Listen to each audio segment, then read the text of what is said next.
Myanmar में सैन्य तख्तापलट की आशंकाओं के बीच सेना ने देश में 1 साल के लिए आपातकाल की घोषणा की है। इसके पूर्व म्यांमार की सेना ने देश की वास्तविक नेता आंग सान सू को हिरासत में लिया है। प्रवक्ता मायो न्यूट ने कहा कि सू की और राष्ट्रपति विन मिंट को राजधानी नेपिडा में नजरबंद कर दिया गया। उन्होंने कहा कि देश में जो हालात है उससे यह साफ है कि सेना तख्तापलट कर रही है। म्यांमार के राजनीतिक संकट पर भारत की पैनी नजर है। हालांकि भारत ने इस पर अपनी प्रतिक्रिया नहीं दी है, लेकिन यह घटना पर नजर बनाए है।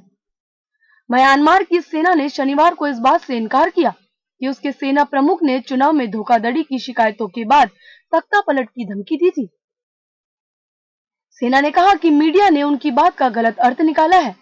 गौरतलब है कि पिछले हफ्ते म्यांमार में तब तनाव के हालात बन गए थे जब सेना की प्रवक्ता ने कहा था कि नवंबर में बड़े पैमाने पर धोखाधड़ी की उसकी शिकायतों पर ध्यान नहीं दिया गया, तो तख्तापलट की आशंका से इनकार नहीं किया जा सकता।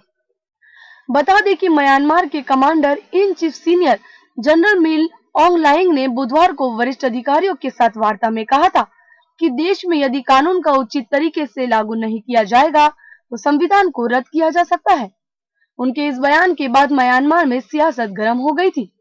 तख्तापलट को लेकर आशंका तब और प्रबल हो गई जब कई बड़े शहरों में सड़कों पर बख्तर वाहनों को तैनात किया जाने लगा। हालांकि इसके बाद सेना ने कहा कि कुछ संगठनों और मीडिया ने यह बात बिना किसी आधार के कही है कि नेता ने संविधान को रद्द करने की धमकी दी है।